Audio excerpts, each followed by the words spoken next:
everybody. How's everybody doing? Welcome to another edition of Butterfly Talk. Today I'm going to talk about bandages. Bandages and everything that surrounds bandages. Before I get started, though, I wanted to give you a little update on Nikki. He's doing okay. He had some very gas problems sometimes, and so he's okay. He's okay. He's doing all right. He does have a lot of appointments coming up in August, and even has a surgery in late August, a throat dilatation, and he's going to be doing that at USC with Dr. Now I can't remember his name, but it's an Italian name. So that's why I was like, I like this guy. He's really good. So anyway, we're hopeful. We're hopeful that everything's going to go well because Nikki really needs it. So how's everybody doing with the corona stuff? I mean, we're still home. We're not going anywhere. I pick up groceries. I think once every 2 weeks I go and I hit a couple of stores for things that I can't get online or they're too expensive online or whatever it is, but that's about it. And I always have my mask on. I cannot get Nikki sick. That's my thing. I cannot get Nikki sick. So anyway, I normally wear a shirt that I talked to you about for EB. I don't have that today. I'm wearing a New Mexico shirt. Alamogordo, New Mexico. Alamogordo, New Mexico is basically my hometown in the United States, because when I came from Italy, I came and I stayed with my aunt, my dad's sister. My dad's sister, her name is Angelina. I love her to death. She's just a very adventurous woman. She's in her 80s now. She can't sit still. And I'm always amazed by her. But anyway, she married an American GI in the 1950s, and then she came to the United States. And in 1982, after I did school in Italy and everything, she invited me to come and stay with her for a little while, and I was so excited. And 3 months, and now it's going to be almost 40 years. So, isn't that crazy? But anyway, that's my United States hometown, Alamogordo. I love Alamogordo. But my real hometown is Ivrea. So I wanted to take 2 minutes to talk about my hometown, Ivrea, because I bought this book when I was there. Let me grab it. I thought it was funny. So this is Ivrea. And this is a really thick book, and it's amazing.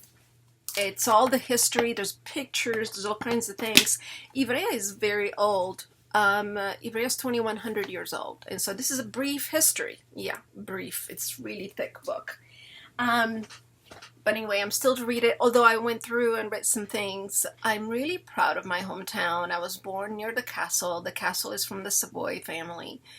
And so it's interesting because on my mom's family tree, even though I haven't been able to go back enough yet to hit any royal families per se, I did find a royal last name. So that's interesting. I'm like, yay. And on my dad's side, no. My dad's side, he's 100% descendant from a group of Dutch immigrants that were escaping the Vikings 800 years ago, and they landed in the Asiago area. And so his blood is 100% that. They never mixed. So it's amazing. That's why I'm fake blonde, because my hair is really dark underneath. I don't dye my hair underneath. But that's why I'm fair, because it's from my dad's side of the family. Anyway, enough about that. I wanted to talk about, one more thing, sorry. One EB item that I wanted to show everybody. So this is a bag I use everywhere. I used this on both sides. I made this bag.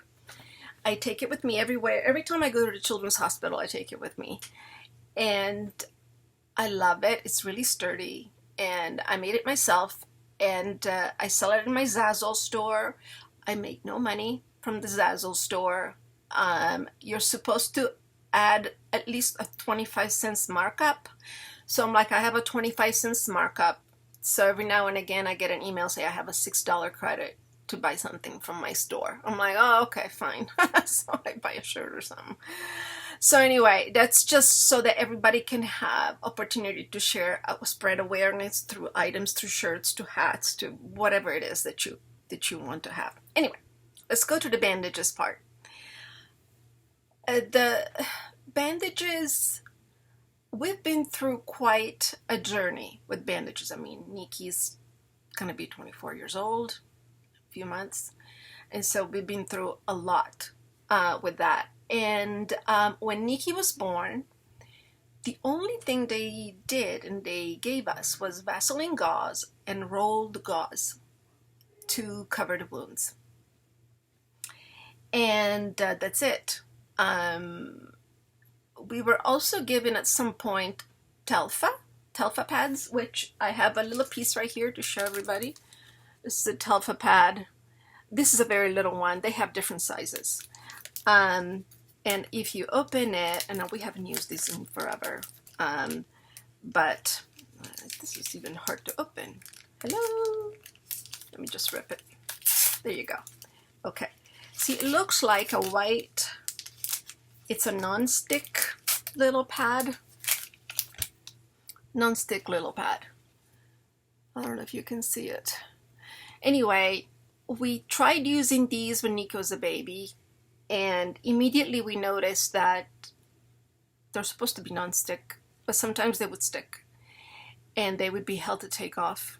And not only that, I noticed that they really macerated the wound. The wound would get worse instead of getting better. Instead of healing, it would just get worse. So we're like, okay, this is not working for us. So I still have a bunch of these, and I usually use them if when Connor got hurt or something. You know, I would put this and a little Band-Aid on top if it was a big enough wound, which it never was. Connor never had wounds. I mean, it's amazing. That kid, he could just fall and never get hurt. And to me as an EB mom, it just drives me crazy. I'm like, how is this possible? I remember, you know, when I was growing up, we all had bikes. I can't remember the times. I don't think my knees were ever scab free, you know. And so, but Connor, no, he would be skating. He would never get hurt. So just the juxtaposition of a child that never gets hurt and one that gets hurt at the minimum thing. So anyway, there was a point when Nikki was very little that we realized a couple of things about how to heal wounds. And let me read you something from a book, a passage from my book, Butterfly Child. And this is from page 94. Okay. In the beginning, we had not bandaged all the wounds because they were not scarring and healed much faster. But as time went on, it became apparent that moisture was indeed much needed, even though it slowed down the healing time considerably. One particular instance etched in my mind was when Nikki got a rather large wound on his tummy when he was 2 months old. It healed really bad because it was almost completely air-dried, and it was absolutely awful. It looked so completely different than the normal skin surrounding it. It was an eyesore. Not only looked bad, it was also much weaker than normal skin. It was only a matter of a few weeks that the complete area, and only that area, not the normal skin surrounding it, was a new whole wound. This time I made sure it healed with a ton of moisture. I covered it and protected it, and although it took a while to heal, the skin looked a million times better. No scarring at all. You couldn't even tell the difference between one place and the other. That wound never reopened. Ever. Nikki's 23. He still has never, that wound was never open, and it was on his tummy.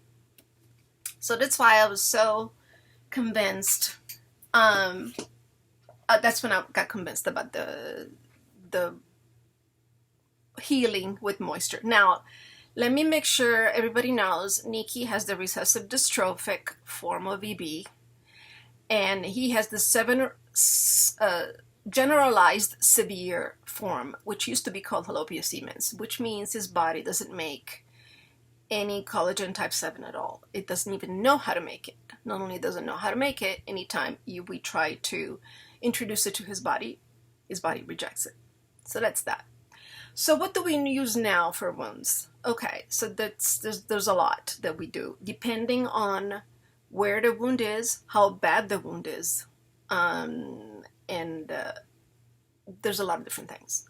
So what we do first is we use Zeroform. Zeroform was introduced to us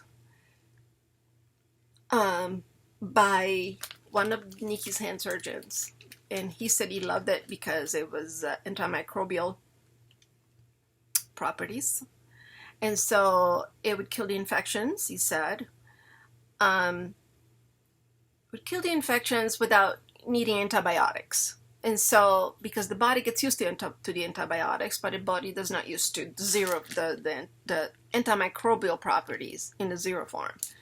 So, I mean, I remember once we went to Stanford when Nikki was 4, and the Dr. McGuire at the time insisted on taking a culture on Nikki's foot, on one of his wounds on his foot. And once he noticed that, I started putting Zeroform everywhere, and within a week it was healed. Within a week, he was sending me the prescription for antibiotics, and I'm like, well, I no longer need it, but you know, okay. So I never picked it up because the wound was healed. So anyway, it looks yellow. I have opened some last night to change Nikki's gauze. It looks yellow. It opens up to be pretty big, and we really like it. Nikki really likes it. He wants it everywhere. He doesn't want any area not covered by Zeroform, and he likes it, so that's good. Even his fingers. We were also given, we tried it anyway, something that I call, it's really weird.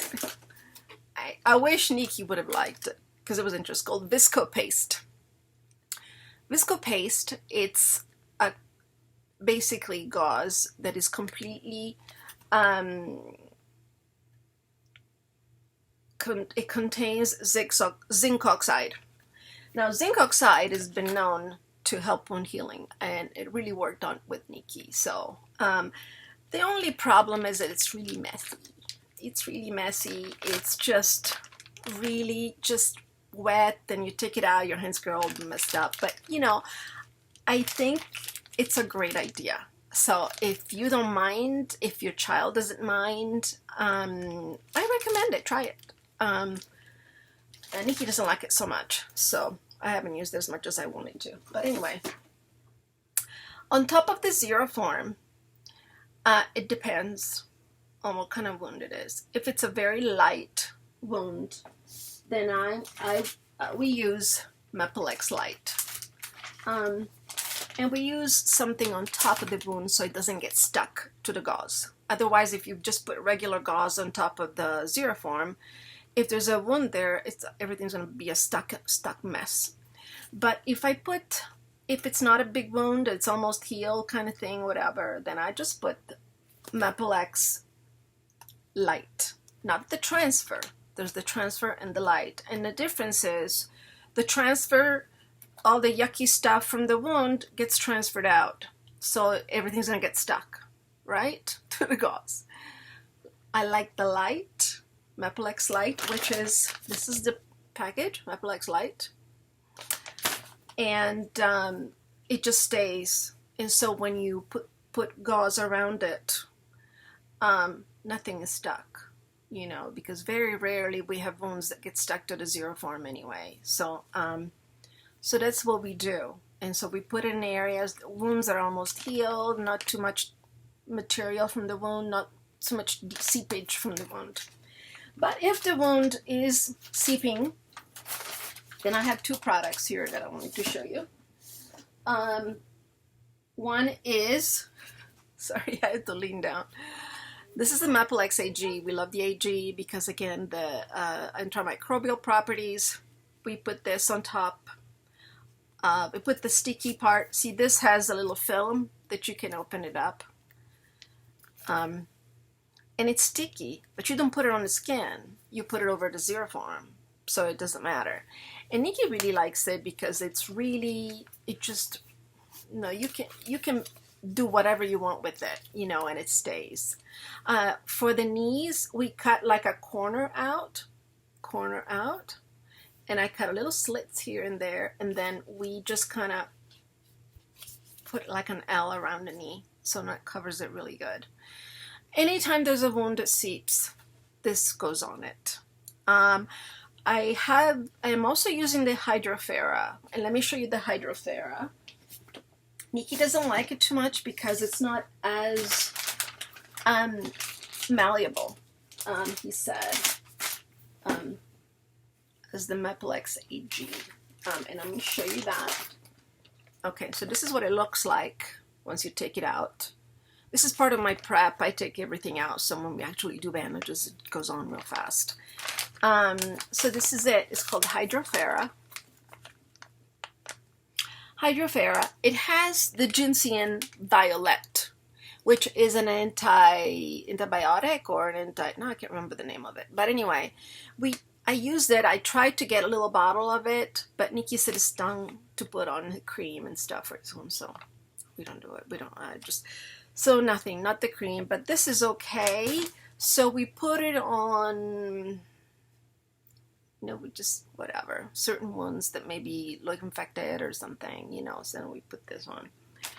Again, Nikki doesn't like it too much, but yeah, it depends on the wound again. All right, so now for the gauze. Okay, so we only use at this point 6-inch gauze, and this is really thin. These are actually much cheaper looking than they used to be. Johnson & Johnson used to make gauze like this, and it was amazing. And that worked out really good for me because when Nikki was little, he didn't, they weren't giving us bandages, so I had to wash and reuse. And that kind of gauze, I could wash and I could reuse. I used to cut the areas off that were really nasty and just reuse it, This stuff is really cheap stuff. It's just, but it's fine. It does the job, so that's all we wanted to do. Definitely couldn't be reused if I wanted to. And then of course the 1-inch for the fingers. I had hoped that over the years I was gonna upgrade to 2-inch for the fingers, but Nikki's hands never really grew. They're still very tiny. His pinky is this little bitty thing. That's just one of the nasty side effects of BB. I mean, if I wasn't wrapping his fingers, he would have no fingers. He would just have a moncone, how you say it in Italian. He would just like that. So that's that. Of course, for padding, I am a strong believer in padding because one of Nikki's biggest reasons why he gets wounds is itching. Itching is horrible with kids with BB. I give them hydroxyzine. I give them, different itching medication, but he still itches to death. So I remember when he was 7 years old, he had gotten a wound that went all the way from the knee all the way to the ankle, and on both legs. And no matter what, I couldn't get it to heal. Well, I could get it to heal, but then it would itch it right open. So I was so mad. I remember I had baby Connor. Connor was a newborn at the time, and I was running around with no sleep. And I'm like, how can you possibly be opening it up again, Nikki? No, we gotta do something. And so I was so mad. And I think it was because I was running on no sleep. I'm like, we gotta do something. We can't reach it open again. And so, poor Nikki. Poor kid. So I used Webro, 2 rows of Webro, just one leg, okay? One leg, 2 rows of Webro, and 2 rows of Curlex on the whole leg. And I continued to do that until it healed. Within 2 months, the whole leg was healed. It took me years to get it before. So I knew I was onto something, and so now, if he has a really nasty wound, although he doesn't do that itching thing anymore, he's not 7, he's 23, and so I still do some padding. The Curlex is always the last one to go, and I don't even use it that much anymore. I mostly use Webro. This is undercast padding, Webrel. Yeah, Webril. I don't know, whatever, Webril. So it works really good. Nikki really likes it. It's really soft, and it just makes it so you can't really itch anything so much. And of course, last but not least, we have the Surgelast. We tried different kinds of Surgelast. Okay, I don't have it here with me, but Surgelast, we dye it. And so Nikki likes purple. We did all kinds of colors. We did yellow, we did red, we did blue, we did black one time. But Nikki's really stuck with purple. And so we buy the RIT, and then we do it in a bath, and I just soak it for a while, and then it comes out all, put it in the dryer and wash it, put it in the dryer, and there you go. Now this is this very small one. He can't even, I dyed it by mistake, so now I don't know what to do with it. Anybody wants it, I'll send it to you, so just let me know. And then of course we have creams that we put on certain wounds. It depends on the wound again. If it's a wound that doesn't want to heal, he has a lot of those. Nikki has wounds on his knees that are really bad. He has wounds on different areas of the body, like right here, his arms. Not so much his elbows, but it's just his forearms are pretty bad. His armpits can be quite bad sometimes. And so what I did, I came up with a concoction. That's what I call it. I'm going to put a link to a video I did before about my concoction. But basically, it's some Dermagran or some kind of cream that is really good. And you can use any cream you want, as long as it's just, the consistency needs to be very, just a nice, solid consistency. I don't know how to explain it. But anyway, and then I add a few things in it. I add the Medi Honey. So I put it in a little, I'll show you here. I have my little thing here that I make, right? So I put Medi Honey in it, and I put, of course, the cream, and then I use, I put Dr. Rash cream. These are the two brands that I use. This is from Target, it's from Walmart, they're the same thing. It has to be 40% oxide. And like I said before, with the visco paste, it works because the zinc oxide really does a number on the wounds. So I put at least a half of a tube in the thing, in my little concoction thing.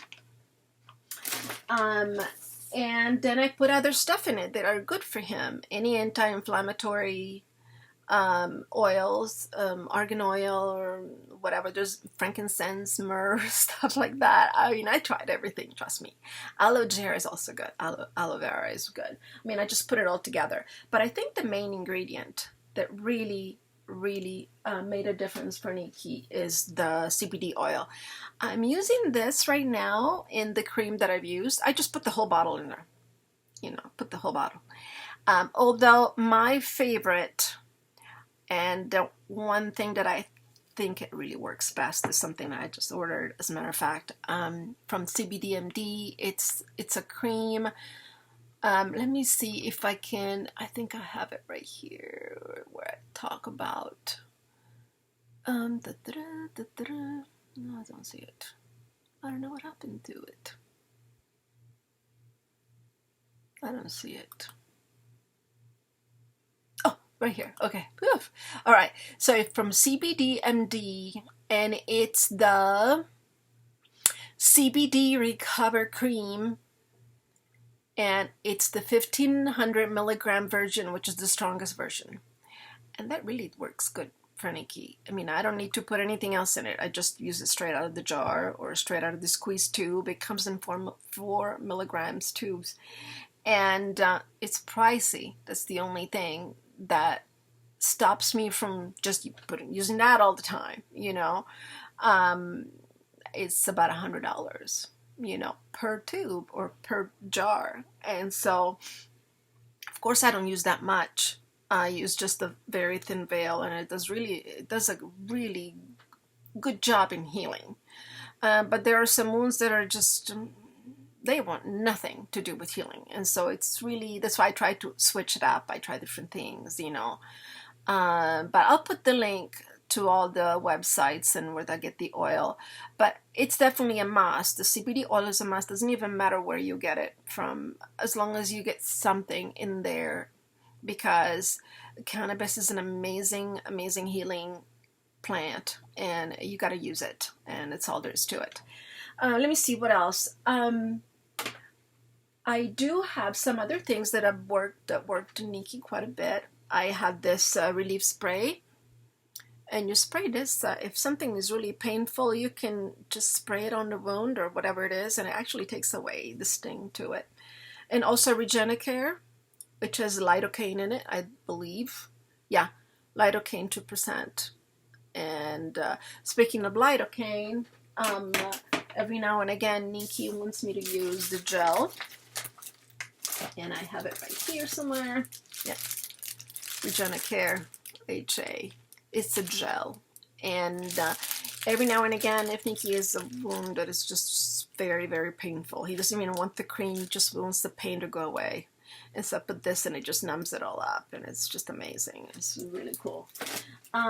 We also have, we've tried all kinds of things. This is not bad. This is a wound gel. That works okay. I mean, it's nothing really, oh my God, you know. The only thing that's, oh my God, is the CBD, because it just, on certain wounds, it just totally just blew my mind. Let me see, what other tricks and tips I could give you. Let me see. We use a lot of this in case something does get stuck. Baby oil all over the area that's stuck, and it takes it off. And of course we have this. This is for, you know, to clean areas that are, you know, private areas.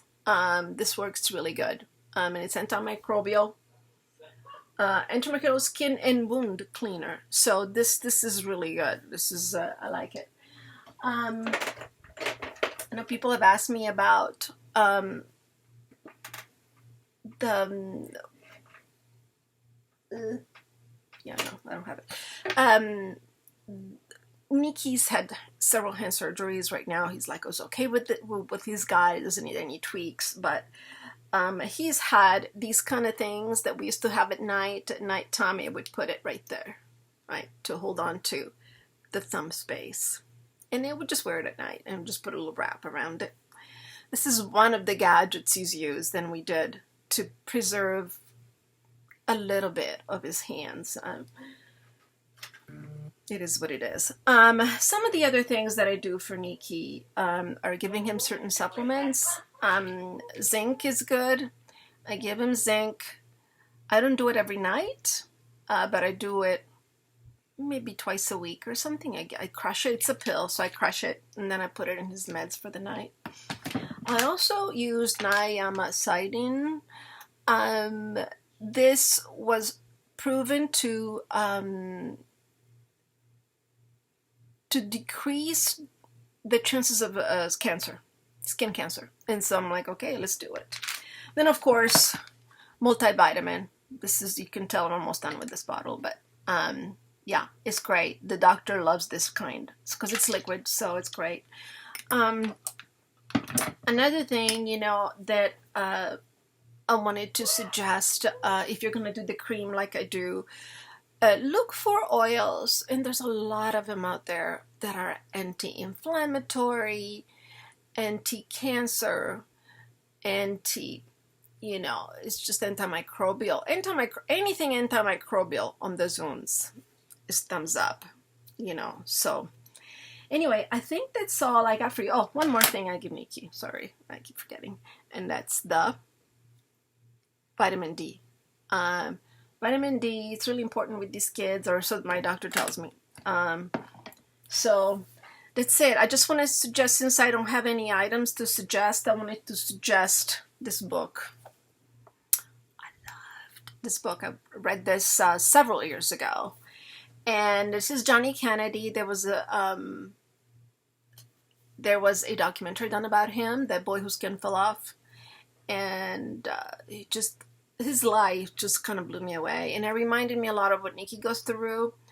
The funny thing, I think, for me, was that he spoke with some sort of accent that reminded me of my grandma's accent. And my grandma's from Italy and he's from England, you know, so I don't know what part of England he was from, but whatever part of England he was from, my grandma was from the Asiago area, they had the same sort of accent, and so it just kind of blew me away. But anyway, love it.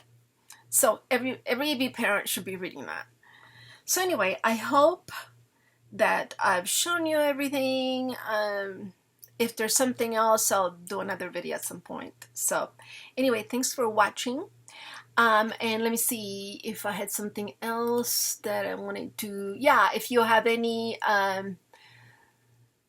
suggestions for topics you'd like me to talk about, I'll be happy to take your suggestions. Subscribe, turn the bell, so you know you're notified when new episodes come up. It's only going to be maybe once a month, but I figure might as well, where I'm bored, might as well help people, right? What else am I going to do? And that's it. Thank you for watching. Thank you for watching the whole thing. I appreciate it. Love you all. Stay good. Stay safe.